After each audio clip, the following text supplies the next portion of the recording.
If you want to start speaking German right now, you don't need to make a massive leap. You already know the English word hello. To get the German version, all we do is swap that E for an A, giving us hallo. Learning to greet people in a new language can feel overwhelming if you try to memorize a whole dictionary. Instead, let's think about it as assembling a simple toolkit. We are going to collect a handful of useful phrases that you can pull out exactly when you need them. To help you get comfortable with these sounds, we have one easy rule for this video. Whenever you see a German word appear on screen in orange text, that is your cue to say it out loud. Let's test that out right now with our first tool. Listen closely and repeat after me. Hello. That single word is universally understood, and it will definitely get someone's attention anywhere in Germany. But relying on just one tool limits how you can interact with people. We need to add a few specialized options to your kit. The easiest way to organize our tools is by separating them into formal and informal categories. For instance, when you walk into a shop, meet a colleague, or interact with someone you don't know well, you'll want your primary formal tool, Guten Tag, which translates to good day. Let's give it a try. Repeat after me. Guten Tag. We can see a strict cultural rule in action in this photograph.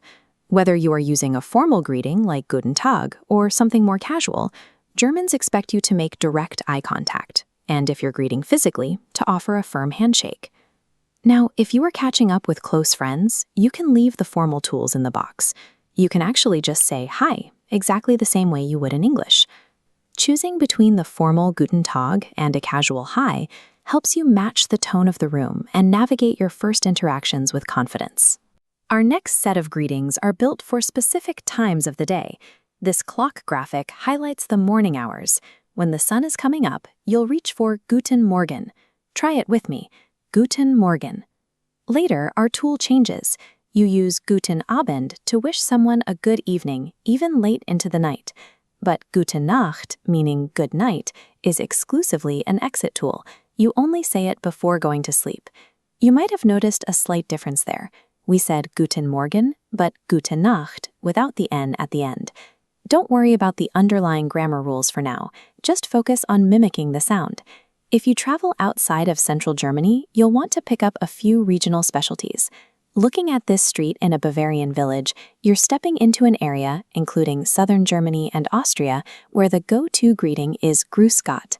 That phrase contains a letter that looks a bit like a capital B with a tail.